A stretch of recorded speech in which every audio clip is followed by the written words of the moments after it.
So we are welcome to the Spiritual Frontiers Fellowship.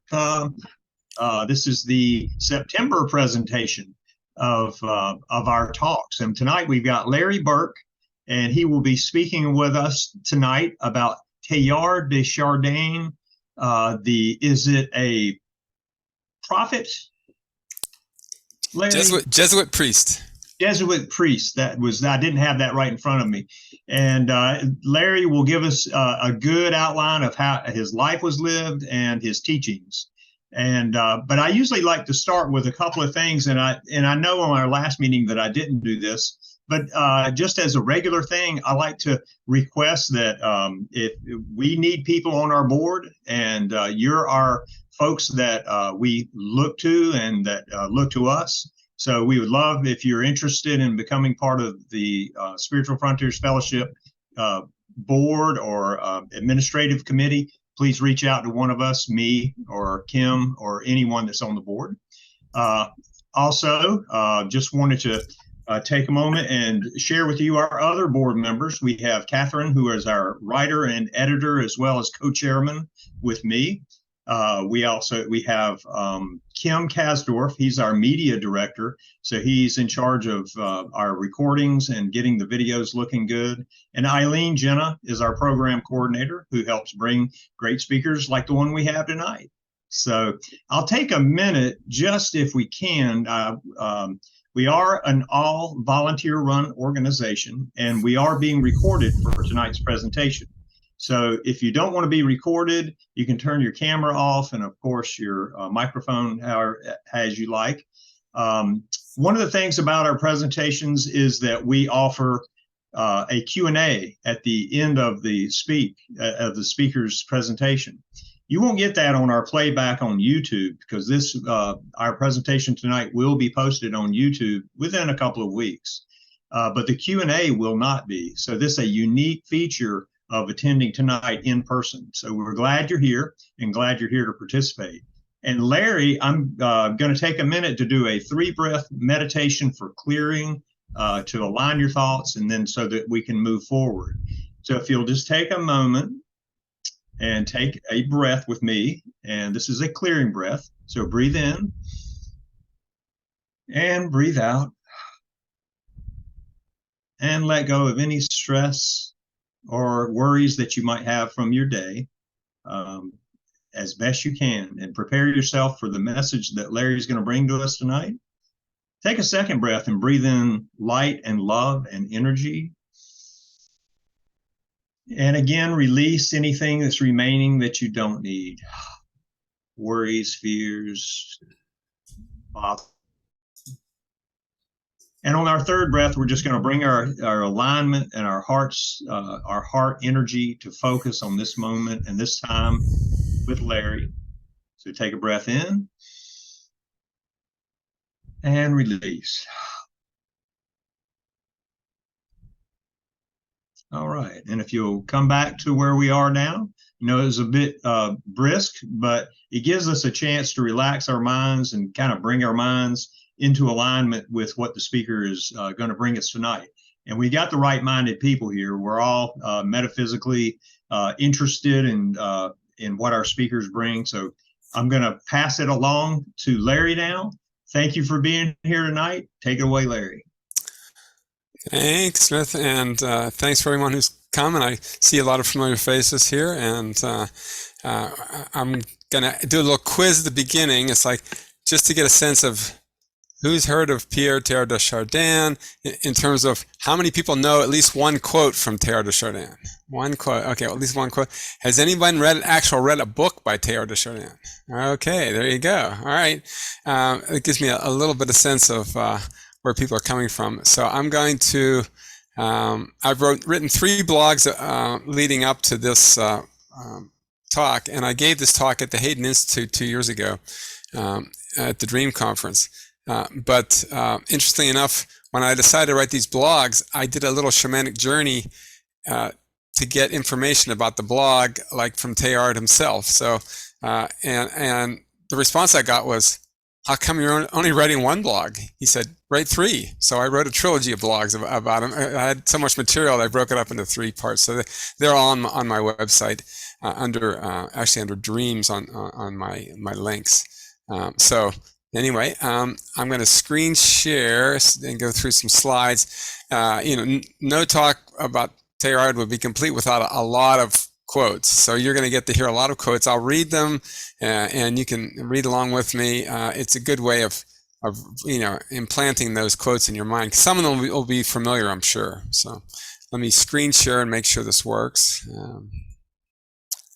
All right. I think I got it going here. I'm going to go back a little bit. Okay, here we start. And I'm screen sharing now. Okay, good. So we're going to have a little experience at the end. I'm going to do during the question and answer, we're going to do an experiential session of some visualization related to eco-spirituality, which is one of the things Teilhard's known for.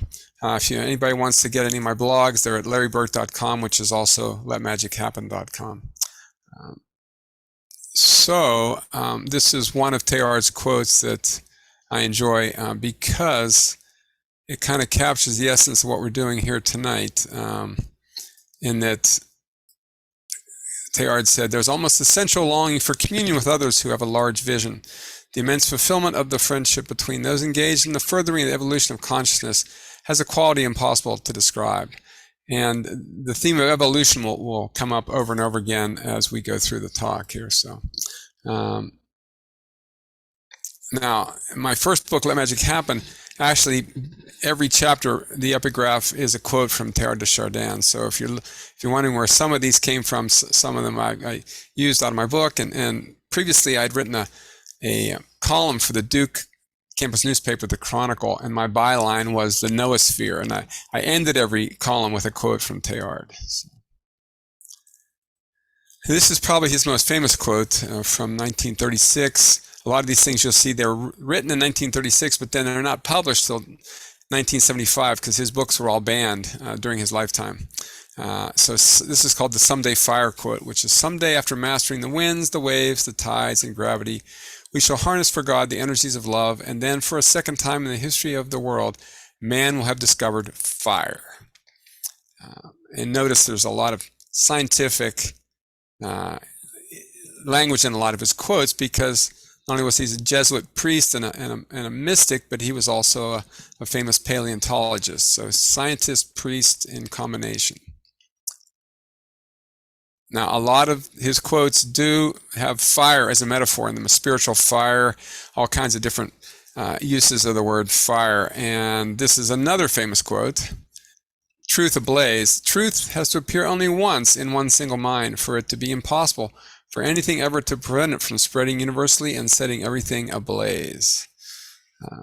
Now, a lot of these quotes come from these two references by Ursula King, who's his premier biographer, Spirit of Fire, The Life and Vision of Pierre Teilhard de Chardin. And then this other book is a little bit more academic in terms of excerpts from his writings. And so those are great resources if you want to dive a little deeper into this. So it starts in his biography. He's born in France in this chateau in Auvergne, and to a family. His father was very intellectual. His mother was very spiritual. It's an interesting combination. And he had a lot of brothers and sisters. And this is a picture of him as a teenager, as a young Jesuit novice. And then we fast forward to his first job as a science teacher in Egypt. So he went to teach geology and paleontology. He started really being obsessed with rocks and paleontology and geology, and then eventually went into archaeology and paleontology. So here I think he's pictured here on the left. Looks like he's sporting both a mustache and a beard, and does not have any of the headpieces like the rest of the people in the class. So, now, there were several women who were important in his life, and this is probably, other than his mother, this is the first one, Marguerite Teilhard de Chambord. That was his cousin, and he had an extensive correspondence with her during World War I. And I came across this correspondence a few years ago, and it was a fascinating read about his time in the trenches of World War I. And the book was called The Making of a Mind, Letters from a Soldier Priest, 1914 to 1919. And the sculpture on the left is at the battlefield of Verdun, depicting, essentially stretcher bearers. And Teilhard was both a priest and a stretcher bearer. He was not a fighting combatant, but he was in more than 80 different battles.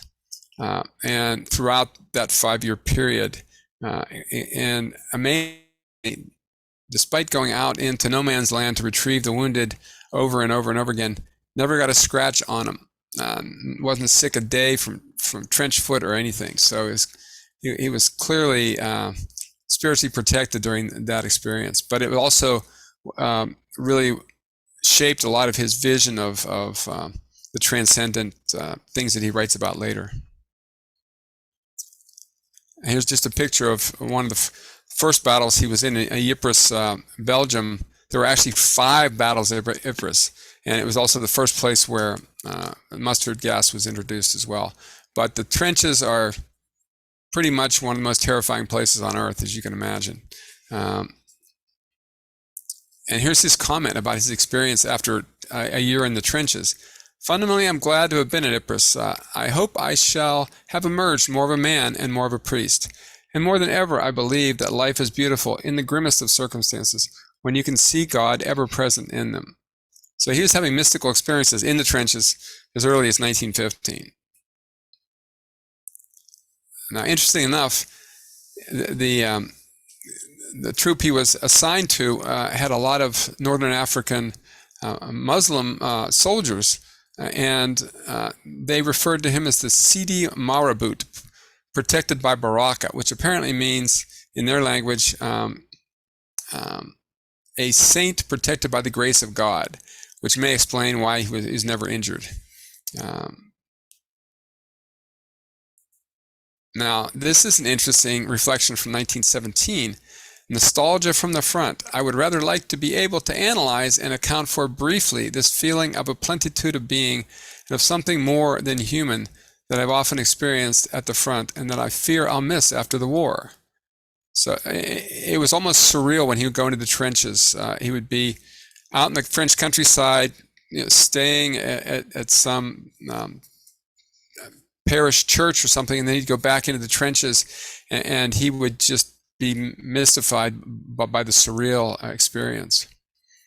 And if any of you want a taste of that, you can watch the movie 1917 that came out a few years ago, and it is one continuous take of a recreation of trench warfare, and it's quite compelling. So now, after the war, which really shaped a lot of his visions, he went back to Paris to resume his academic career. Here he looks kind of French with his little beret on and everything.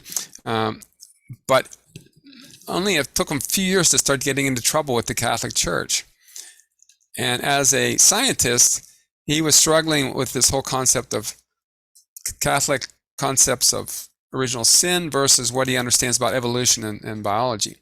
And he said, there's a twofold and serious difficulty in retaining the former representation of original sin.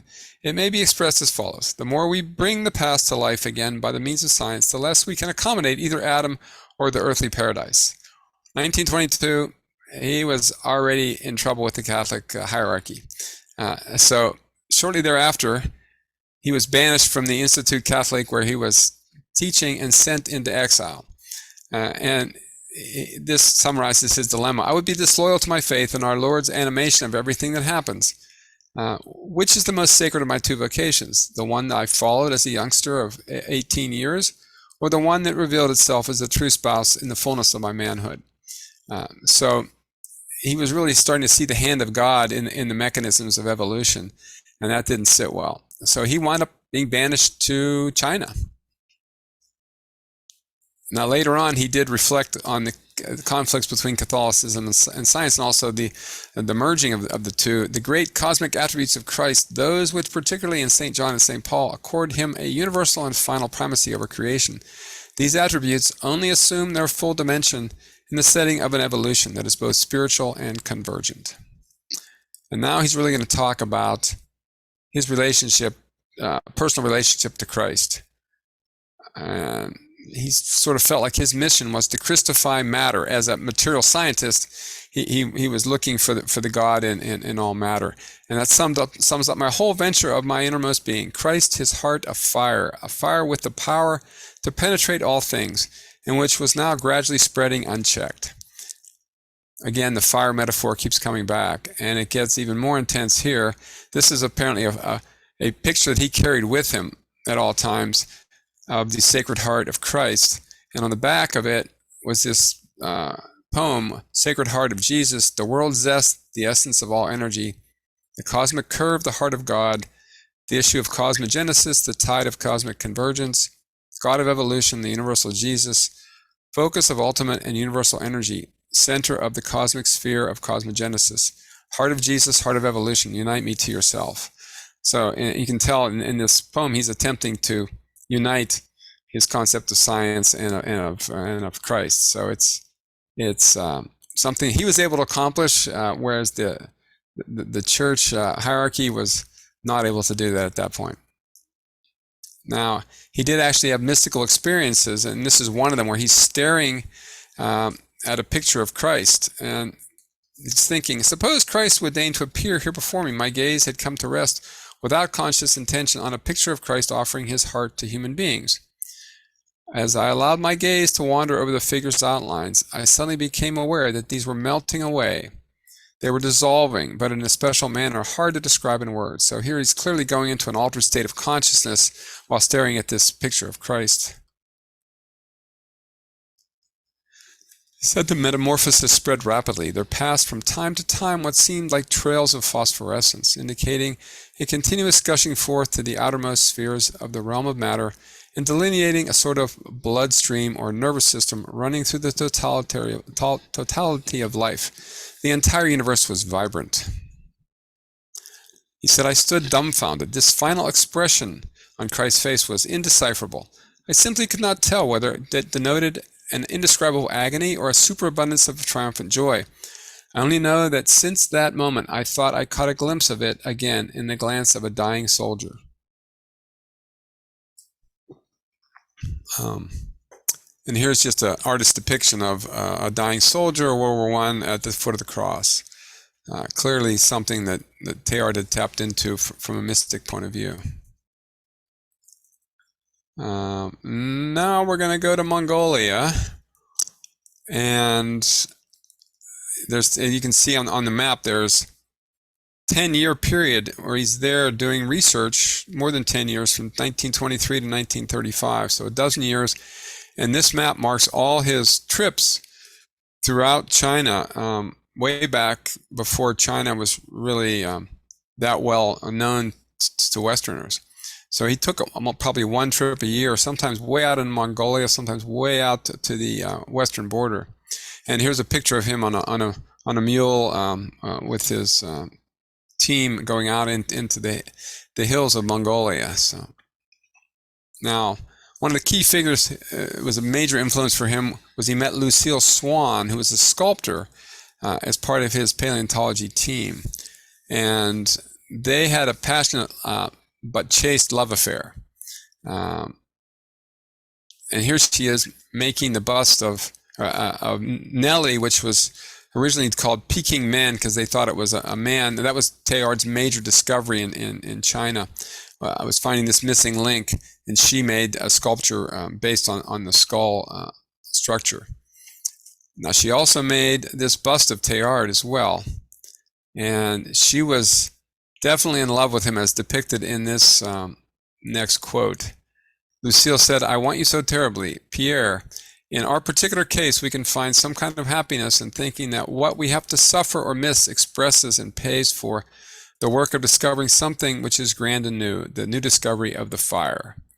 So there's this dramatic romantic tension in this platonic relationship that winds up breaking her heart, and as she feels incomplete, and he maintains this virtuous position of being celibate as a priest, at least as far as we know. And he had several other women into his life later on, and they all seemed to provide him with inspiration for his writings. Now, here's an example.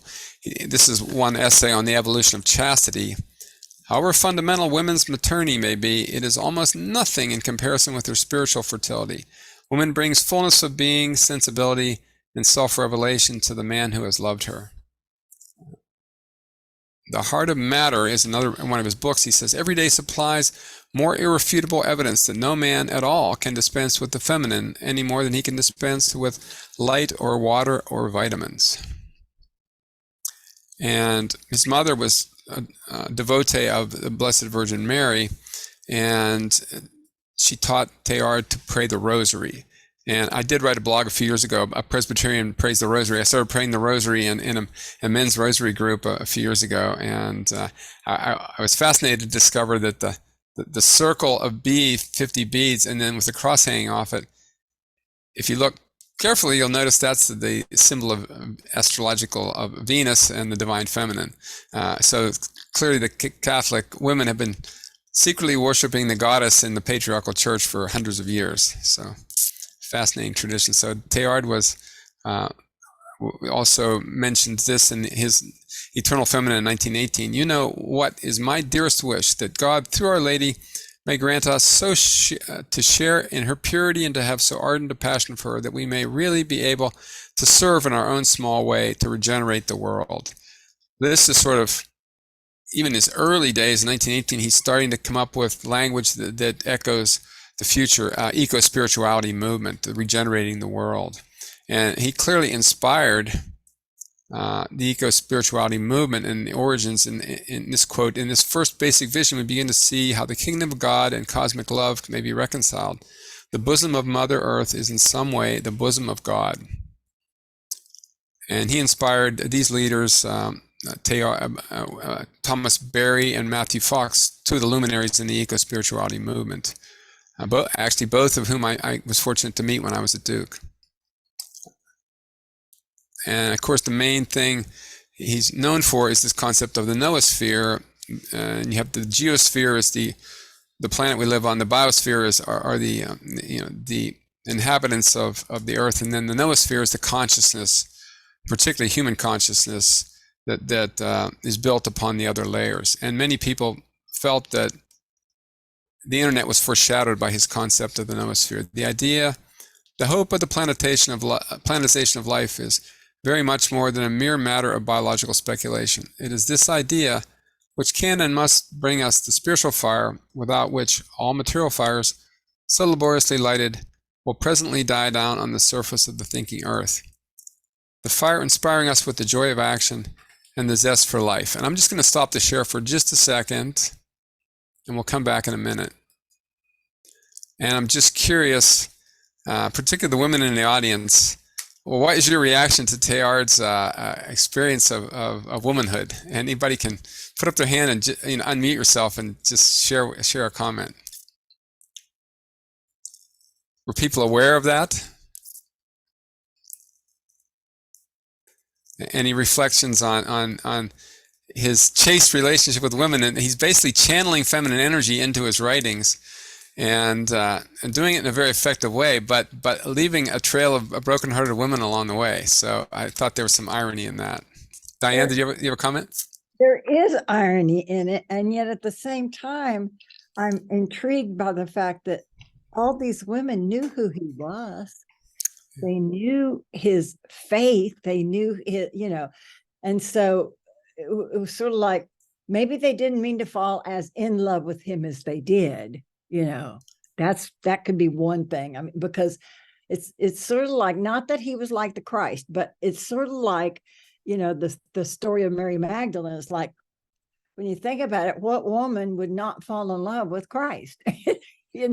So it's the same kind of thing, And so apparently he and Lucille would have breakfast and lunch, many meals together for several years. So it was an intimate relationship, So, oh, absolutely. Yeah. Just like that's as far as it goes, Yeah. Cool. Anyway, yeah, thanks for sharing. I'll go back and get the slides going again here. Let's see here.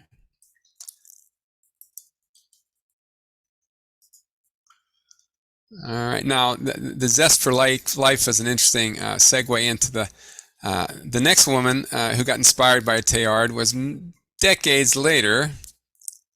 It was Jean Houston, and this is I stumbled across this on a Facebook post of hers from probably almost 10 years ago. And most people know Jean Houston is one of the luminaries in the human potential movement. But you might not know the backstory and how it connects to Teilhard, which is just mind-blowing. Okay, so this is a story of Jean Houston and Mr. Tayer, T-A-Y-E-R, which was the way she heard him say his name. And she said, I was a great big overgrown girl, 5'11" by the age of 11. And one day I literally ran into a rather frail old gentleman in his 70s and knocked the wind out of him. And this is on the streets of New York. He laughed as I helped him to his feet and asked me in French accented speech, are you planning to run like that for the rest of your life? Apparently, they kept meeting on a regular basis on the streets of New York for several years. And he became like a mentor to her. This is one of his comments there. Feel yourself to be a caterpillar. Think of your own metamorphosis, he suggested. What will you be when you become a butterfly, un papillon, eh? What is the butterfly of Jean? His long, gothic, comic, tragic face would nod with wonder. Aye, Jean, look at the clouds, God's calligraphy in the sky. All that transforming, moving, changing, dissolving, becoming. Jean, become a cloud and become all the forms that ever were. And she felt it was like being with him was like being in attendance at God's own party. Mr. Teilhard was so full of vital sap and juice that he seemed to flow with everything. Always he saw the interconnections between things, the way that everything in the universe, from fox terriers to tree bark to someone's red hat to the mind of God, was related to everything else and was very, very good. Omega, omega, omega. The last time that I ever saw him was the Thursday before Easter Sunday, 1955. I brought him the shell of a snail. Ah, escargot, he exclaimed, and then proceeded to wax ecstatic for the better part of an hour. Snail shells and galaxies and the convolutions in the brain, the whirl of flowers and the meandering of rivers were taken up into a great hymn to the spiraling evolution of spirit and matter. And of course, he died that Easter Sunday in 1955. So she kept coming back looking for him. He never came back, and she never found out what happened to him. Now, I did track down his gravesite up in near Poughkeepsie, New York, and you can see his grave is the only one in this graveyard that has plants around it and a pile of rocks on top, and it says born in 1881, died in 1955. And in order to find the grave, you have to go to a venerable institution, the CIA, which is actually the Culinary Institute of America, and it's on an old Jesuit seminary site, and you have to go get the key from the safety office, and then you can let yourself into the graveyard and find. It's easy to find the grave. So then the punchline for Jean's story, though, is years later she's in graduate school, and someone gives her the book, The Phenomenon of Man. And as I read the book, I found it strangely familiar in its concepts. Occasional words and expressions loomed up as echoes from my past. When later in the book, I came across the concept of the omega point, I was certain. I asked to see the jacket of the book. It was a book without a cover. Looked at the author's picture and, of course, recognized him immediately. And Mr. Tayer was Father Teilhard. So, and he changed Jean's life and sent her on this trajectory to become a leader in this movement. And the omega that she was talking about is this concept: he towards whom all converge is concurrently he from whom all radiate. Impossible to place him as a focus at the summit of the universe without at the same time diffusing his presence in the intimate heart of the smallest movement of evolution. And as a leader in the human potential movement, I'm sure she'd resonate with this quote from Teilhard, which is, "It is our duty as men and women to proceed as though the limits of our abilities do not exist." Now, another major leader of the human potential movement was Barbara Marx Hubbard, who is a quote from her, "Evolution by choice, not chance." And she sort of repackaged Teilhard's concept of the converging toward the omega point in this logo that was her wheel of co-creation, moving from the universe to the earth to life, animal life, human life, and then into universal humanity and infinite potential. And now there's a dark twist in the story here. I think you might be surprised to know that Barbara Marx Hubbard is also considered the godmother of transhumanism. And she actually comes by that in an unusual way, through Teilhard himself. And this caught me completely blindsided. One of his best friends was Julian Huxley, the brother of Aldous Huxley, who wrote Brave New World. Here the Huxley brothers are pictured. But Julian Huxley was the president of the British Eugenics Society, which is a bit of a shock. And he was a proponent of world evolutionary humanism, and he coined the term transhumanism in 1957, but he actually got it from Teilhard, who used transhumanizing in his 1949 book. Now, it takes a darker turn from here, because it turns out that Teilhard has been accused of being a eugenicist based on actual samples of his writing. And I'm going to share a few of those with you now, which I found to be quite disturbing. So here are some of his quotes. "So far, we have certainly allowed our race to develop at random. We've given too little thought to the question of what medical and moral factors must replace the crude forces of natural selection should we suppress them. It is indispensable that a nobly human form of eugenics, on a standard worthy of our personalities, should be discovered and developed." So let that sink in for a minute, and then we'll go to the next one. So he asks these questions. What fundamental attitude should the advancing wing of humanity take to fixed or definitely unprogressive ethnical groups? To what extent should it tolerate racially or nationally areas of lesser activity? How should we judge the efforts we lavish in all kinds of hospitals on what is so often no more than one of life's rejects? To what extent should not the development of the strong take precedence over the preservation of the weak? Now, apparently, to put this in context, in pre-World War II Western world, this kind of language was very commonly tossed about, even though, we had the interruption of slavery way back in the Civil War. It still had a major influence on the intellectuals in Europe and America. So there was even a proposed Vatican's Eugenics Commission, the question of eugenics aimed at the optimum rather than the maximum in reproduction, enjoined to a gradual separation of sexuality from reproduction, which sounds a lot like Brave New World to me. The absolute right, which must of course be regulated in its timing and its conditions, to try everything right to the end, even in the matter of human biology. So really kind of giving permission for science to just have no limits, no mentions of ethics here or not, but it kind of resonates with current technocrat transhumanists like Klaus Schwab from the Fourth Industrial Revolution and the World Economic Forum, and even Elon Musk, who has proposed a Neuralink brain chip to implant people and connect us up to the perhaps noosphere. Now, I find this all particularly troubling because I do mention in my book in chapter 4 that I have a possible past life connection to Teilhard, which is one of the reasons I'm so fascinated by him. So it first came to my attention when I was back in 1992, I was working in Virginia Beach, and my best friend's psychic wife answered the phone when I called, and I'd never met her. And she tells him who's on the phone that's Pierre, a funny name, Chardin. So my friend pretty much freaked out when he heard that and said, "Oh, you better look into that." So I while in Virginia Beach, I did a past life regression where I experienced a lifetime as a European academic persecuted by authority.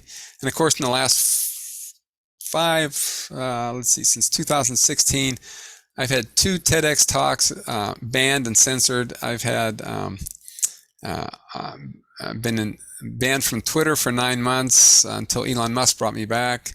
I've been in Facebook jail multiple times, and I've been censored on Medium for some of my blogs. So I can resonate with Teilhard's 13 books being banned for several decades. Then I looked at the timeline here, and he died April 1955, and I was born November 1955. So there's like a 6-7 month period of difference. And I don't know how reincarnation works, or whether people can be reincarnated as, I mean, many people might say, oh, I had a past life as Teilhard de Chardin. And it is possible that we don't really know how reincarnation works, when people enter the womb, and whether a particular person can inhabit many different future lives. So it was just mysterious to me that when I saw the timeline. And then the most bizarre thing happened a couple of years ago. Teilhard, in the book Spirit of Fire, is documented had his first heart attack when he was age 66. And I suddenly developed a cardiac arrhythmia at age 66. And it occurred while I was reading about his heart disease in the Spirit of Fire exactly then. And I just watched the 1917 movie, and the whole thing was very mysterious. And I've been obsessed with World War I since reading the Letters from a Soldier Priest. And I watched the 1917 movie, and then I found my grandfather's World War I uniform in the attic, complete with gas mask, like these gas masks here, and the mask my grandfather wore in the Argonne Forest, which was the last battle of World War I, and he was burned with mustard gas and sent back to Walter Reed. And in his intact World War I uniform and gas mask, there happens to be a railroad schedule in there outlining the times to go from Walter Reed back to Pittsburgh in 1919. So, and I've also read the book It Didn't Start With You by Mark Wolin, which talks about generational trauma, and how if you really want to understand your own personal mental and physical health history, you have to look back at your grandparents and assess all four of them, and you may find clues to what's going on in your life. And I know that I've had restless legs for 20 years, and I've always pondered what I'm afraid of, and why do my legs twitch all night long, and as if I can't let go because it's not safe to fall asleep. And I'm realizing some of that might be inherited from my grandfather, as I'm sure in the trenches, it was never safe to fall asleep. The conditions were god awful, and the Germans could attack you at any moment. So I can imagine. And my grandfather was a notorious light sleeper when he got home. So I'm sure he had some PTSD. So I've been pondering this connection between Teilhard and the eugenics movement, and racism and other things in his language, and it puzzles me to this day. But you have to really look back and reflect on, what did Teilhard really believe? And this is a writing of his from 1934, which is, I believe the universe is an evolution. I believe evolution proceeds towards spirit. I believe spirit in human beings completes itself in the personal. I believe the supreme personal is the universal Christ. And finally, in the future of man, he says, all around us, tangibly and materially, the thinking envelope of the earth, the noosphere, is multiplying its internal fibers and tightening its network. And simultaneously, its internal temperature is rising, and with it, its psychic potential. So he's clearly, invoking an internet metaphor here with the fibers of the network, and increasing the temperature on the planet, and consciousness and its psychic potential. And this invoked for me some blogs I've written in the past about near-death experiences, and realizing that that resuscitation and resurrection essentially is what happens during a near-death experience. I see Spiritual Frontier Fellowship has raised their hand, so I'm going to take a break in just a second and address the questions. So really, the NDEs have been happening since the 50s, when we invented the ventricular fibrillation device. And when you talk to someone who's had an NDE, it sounds like you're talking to someone who's had a taste of Christ consciousness. They're often altruistic psychic healers with no fear of death. And they estimate that about 4% of the population has had an NDE, which amounts to millions of people approaching a critical mass. And they wouldn't have, a lot of them wouldn't have had this experience without the technological device of the ventricular defibrillator causing as a byproduct or side effect what could be thought of as perhaps a technological second coming. And we're converging toward Teilhard's omega point, which here's a nice image potentially of that. So let me stop the share and take any questions or comments. Particularly, I'm interested in what people thought of the eugenics quotes, because I'm still shocked by that. So let me stop the share. And Smith, you had your hand up. Was there comments, or what do you want to make? Yeah, it was, I guess, comment and perhaps the question as well. What you were saying about his vision of a network, and then it's tightening, and then the temperature going up. So one of the things that I do, and I have restless legs, and I think I must have PTSD. I've had some things, and I know other people have issues or have had events in their life. But with what you were saying about that, the tightening and I had this vision of a sphere with a mesh around it, kind of like you've shown some pictures. But one thing that is a characteristic of electrical energy, and this is something I see because I run now, and I run partially because, well, I've got busy legs anyway, so I might as well try to get the nerves out or whatever it is.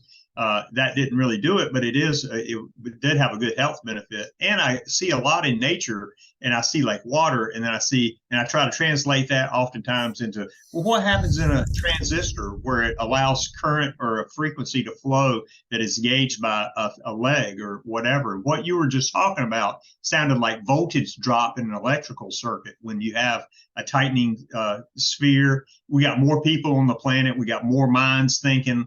It could just be electrical energy just partially contributing to raising the temperature. These concepts are also fascinating. And when you think that Teilhard was talking about this 60, 70, 80 years ago, and now you have Elon Musk putting the Starlink satellites up. I mean, hundreds of satellites creating this mesh network of links around the planet. And on one hand, I'm an EMF health hazards activist, lobbying against 5G and putting more satellites in space. But he is really creating a tangible noosphere by doing that. And he's certainly one of the most enigmatic figures in the whole transhumanism movement at the moment. I still don't know quite what to make of him. But the restless legs have been fascinating me for they've been getting worse for 20 years, and usually I either can meditate or get up and shake, and that will sometimes calm them down.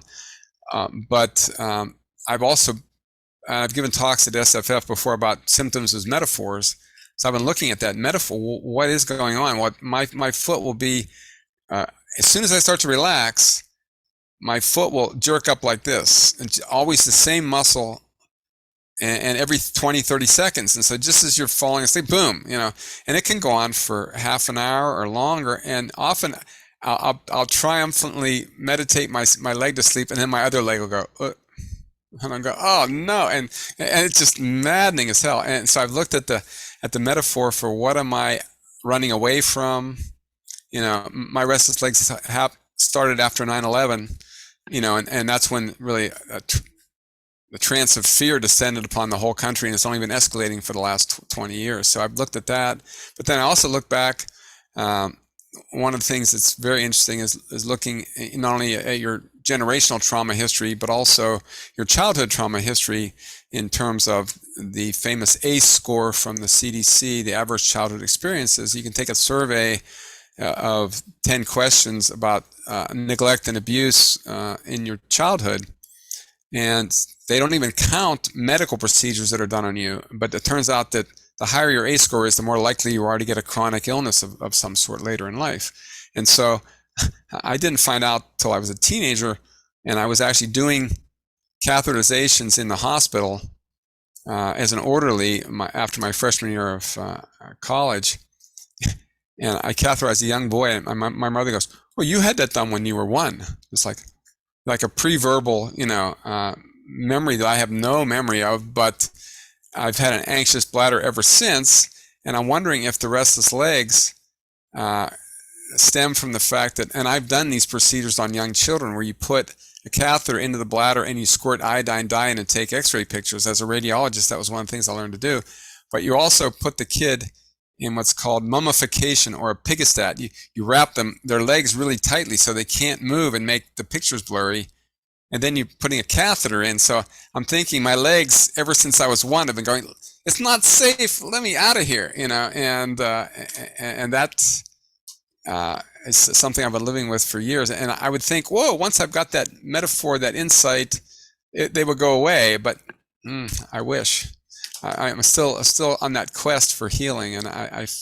And one of the things I'm exploring at the moment is whether I have too much oxalate in my diet.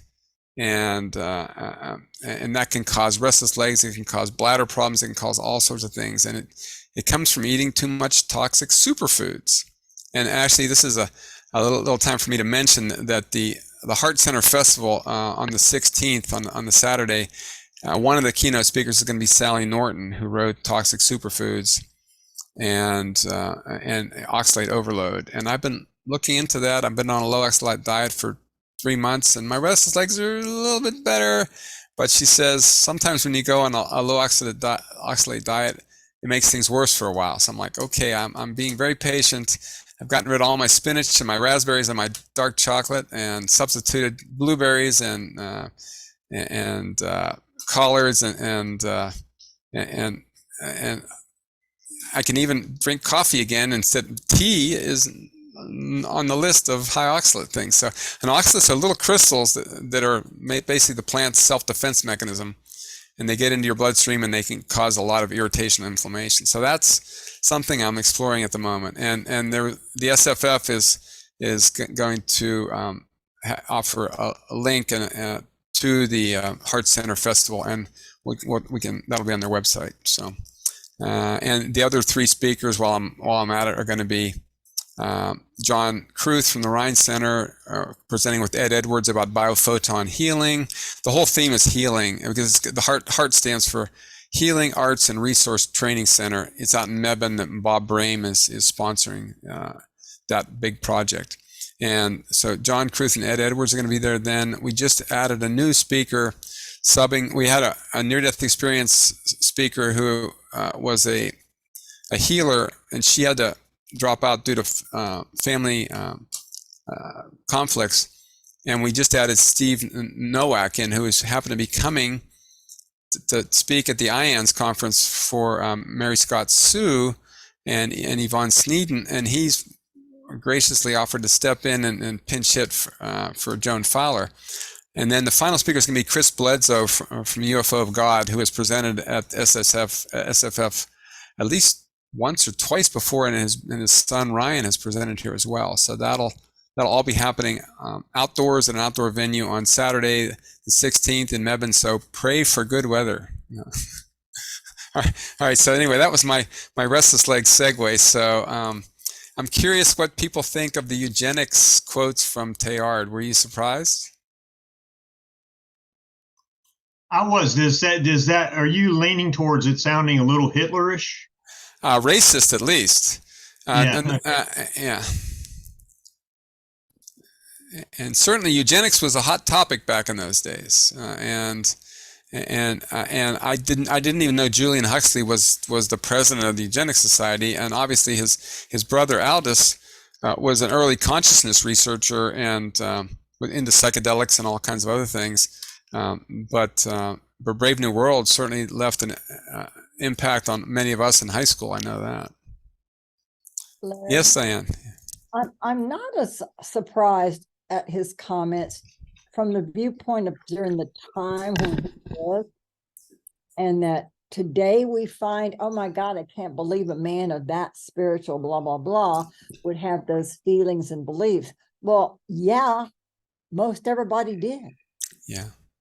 Yeah. So I'm gonna give him a little bit of leeway there because of that. Maybe. And there is an intellectual academic debate that's been raging for several years between people. Oh, he wasn't a racist. Yes, he was. No, he wasn't. Yeah, he was a eugenicist. No, he wasn't. And it goes back and forth, and they quote different passages, and it was taken out of context and all this other stuff. So it's fascinating. Linnea, what were you going to say? Well, I was surprised to hear that. I've worked with Jean Houston and listened to a lot of her stories about him. And I was surprised to hear this. I wasn't familiar with this before. But then as I was thinking about it, I thought he's very much a scientist. And if he's trying to integrate evolution and God, which I know was one of my big things. I remember at like age 12, I was talking to my mother about evolution, and she informed me I couldn't be a Christian and believe in evolution. And I was shocked at that, and went and read tons of books and Evolution, Genetics of Man, and 10 other books that our minister recommended, and blah, blah, blah, and went through this whole thing of trying to integrate those two. And I finally said to my mother, I can, you can't, but I can. God created the world, and evolution is the way it was created. That's how I saw it. And I see that he's saying the same thing. So if you're going to apply the same kind of thinking toward man as you do toward animals and other forms of evolution, then this would be an extension of that. Yeah, and he was clearly really into technology. And of course, the irony of this, when you look at this from the indigenous person's point of view, they already had the noosphere, the telepathic communications in their tribal cultures way back millennia ago. But here we are, forgetting that that's possible, and we're going to do it all through technology. So it's troubling. So, yeah. Disturbing, but understandable. Yeah, disturbing but understandable. Yes, Smith. Now, I wanted to hear what Linnea. I didn't mean to interrupt you, Linnea.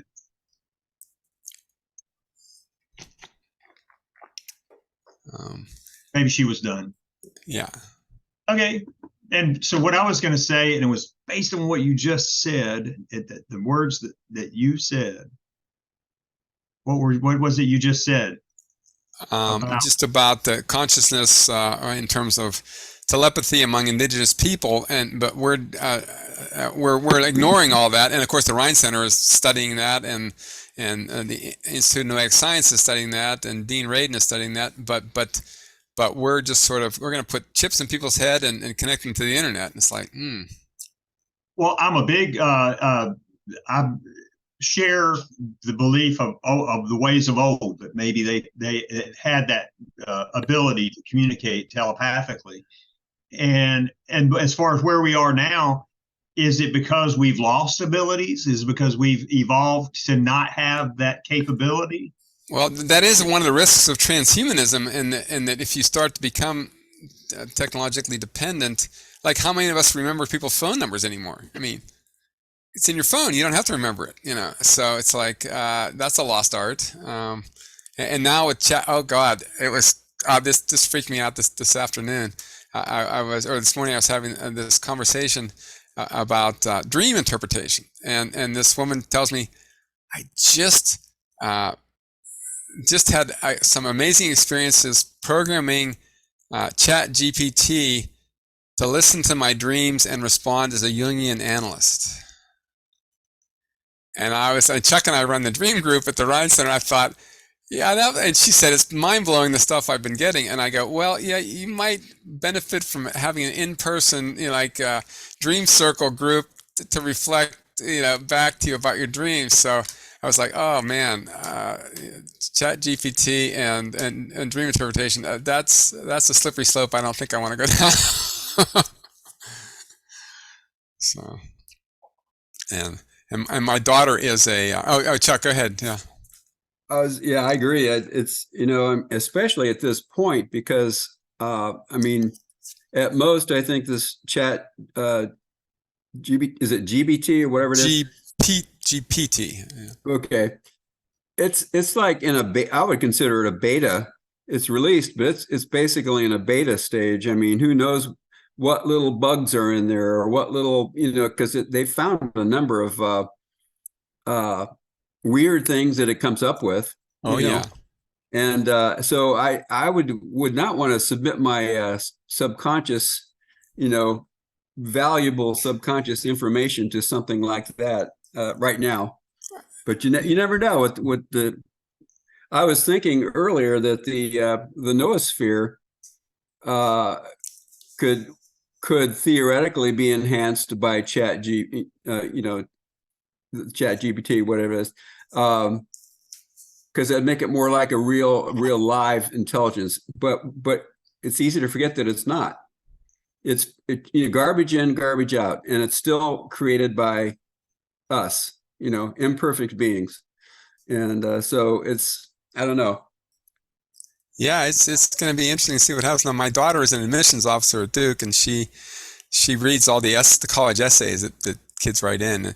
And the dirty little secret of college admissions is your essay only counts if it's like the best one they've ever seen or the worst one they've ever seen. So if you get a 5, my daughter's only given out 1 5 the whole year, and if you get a 1, then you might automatically get rejected. But the 2, 3s, and 4s are like, they're going to look at all your other stuff. So if she had one that came in the other day that was just totally non-specific and generic language throughout the whole thing, and so she ran it through the, I guess there's a ChatGPT detector, and it came back as 100% computer generated, and obviously that got a 1. So that's crazy. So. All right. Any more questions or comments? This has been fun. I wanted to make a comment about that.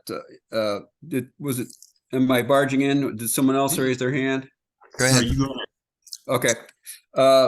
I saw what might be kind of a parallel between Teilhard and like his platonic relationships with women and that all that tension that would be built up there and yet never released, so to speak. And something else that you mentioned about the, now I can't find it in my notes what it was, but it was like a parallel with, well, first of all, it almost seemed like a magical working in a sense. Well, yeah, he talked about them being spiritually fertile, which was interesting. It's like, I think that's what it was. Yeah, maybe they're spiritual. They're like, physical fertility pales in comparison to their spiritual fertility. So it's like, okay, I think that's what I was thinking of. Yeah, it's all that is channeled. Yeah. Like theoretically, one reason for celibacy is to channel all that energy into the spiritual. Right. But yeah, so I don't know. It's just kind of a parallel there, I thought. No, let's see what Lene has to say. The way of white tantra. Ah, okay. Yeah, that makes sense. Yeah. Smith, what were you going to say? Oh, you're still muted. Yeah, I got unmuted. I got the link for the Heart Center Symposium to deepen connections, inspire growth, and embrace healing. And I put that in the chat. So if you guys want to look at your chat, you could go. And if you're in, hopefully you will want to go to see Larry. I think I might. I think I probably will. And there's the information. Hope to see you there. Excellent. And I'll go through my last couple of slides, which just have a little more information on them. And let me just pull that up. I'm going to screen share one more time. And so, yeah, here's the Heart Center announcement. And it's 10 to 5, and everybody's going to give a 1-hour talk. And there's Sally, who did her MPH at UNC, is from Richmond now. Ed is a good old boy, healer from Georgia, and John's the executive director at the Rhine Center and one of the researchers. And then they do actually, Ed is well known for having pinned the meter on their biophotometer. When people go in the lab and if you just sit there and you don't do anything, you might get 10 or 20 photons per second. And some of the healers who manage to meditate or charge up their healing energy might get 100 or 1,000 photons per second. Ed apparently gets 100,000 and pins the meter. So he's an interesting character. And then Steve Nowak is the NDEer who's going to talk about his quantum healing practice. And here's Chris Bledsoe, I've asked him not just to tell the UFO story, but to talk about his angel healing experiences, because the theme of the whole thing is really about healing. And you can either register through SFF, or if you go at the last minute, you can still register in person when you come. We've got like 85 people signed up already. And if you're looking for the information, it's linked under my events on my website. So, and then I'll be doing much later in November, I'll be doing on Veterans Day, I'm going to do my Transforming Symptoms of the Lower Four Chakras Zoom workshop, which I've done about 6 or 7 times before. We do meditation, expressive writing, EFT, hypnosis, and dream work for each of the 4 chakras. And there'll be recordings afterwards. And then, and I do a lot of dream work, and I've presented on dreams before at SFF. And so I include some of that in the chakra workshop, and also in the consulting I do as a coach. I do free consults and see if your health issue might be amenable to EFT, hypnosis, or dream work. And I'm really not a mental health professional, so I don't really treat PTSD. I'm more interested in physical conditions like pain, immune, sinus conditions, and weight loss, and even moving blocks to abundance. And I do 80-minute Zoom sessions. If someone wants, not on my mailing list already, you can go to my website and just hit the contact button, or if you put your name in the chat, I can get it that way, and your email. So, and let's see. Oh, so here's a final Teilhard quote. Trust in the slow work of God. We are quite naturally impatient in everything to reach the end without delay.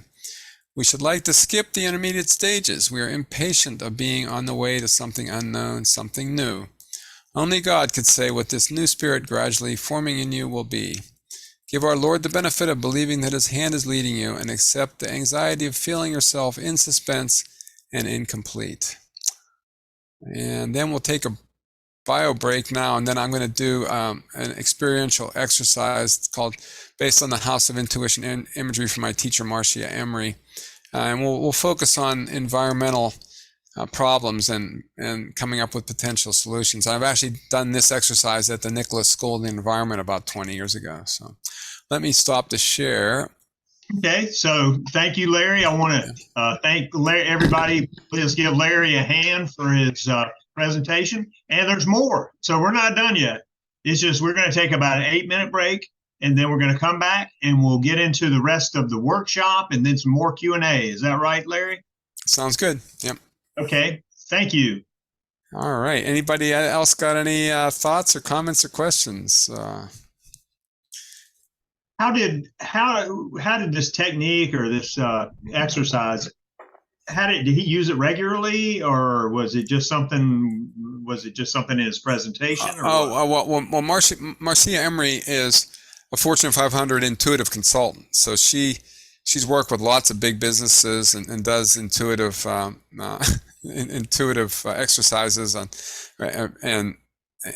that's something she's been pioneering for years. And the funny thing was, I actually did this at the Nicholas School of the Environment at Duke, but before that, I did it at the Fuqua Business School of all places, because a friend of mine had invited me to come over there, and it was one of those. I got totally blindsided because I thought I was going to teach some first year business school students, and so I walk in and I realize it's a corporate education course for all the HR managers from the big RTP companies. And I'm in I never even took Econ 101. I'm way over my head. So I introduced this exercise by saying, well, let's see, how do you use your intuition in your HR processes and hiring people? And the German guy from some German company goes, we found that to be unreliable and we've eliminated that from our processes. I'm like, I'm in the wrong place. And then I kind of go, said, well, what happens if 2 candidates look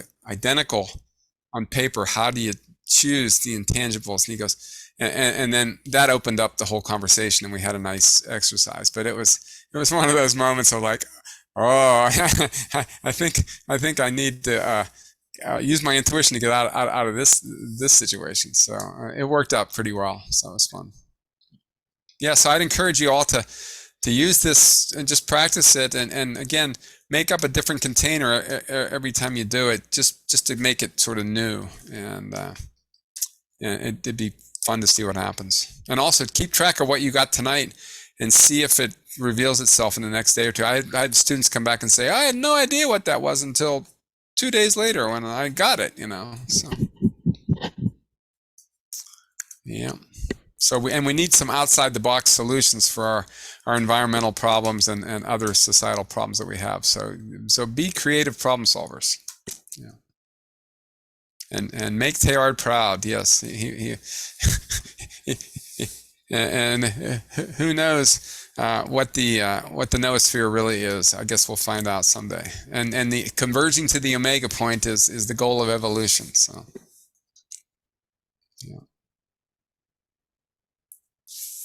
And I do like that last quote: "To trust the slow work of God." You know, even though you feel incomplete and it's a mystery, it's okay. So.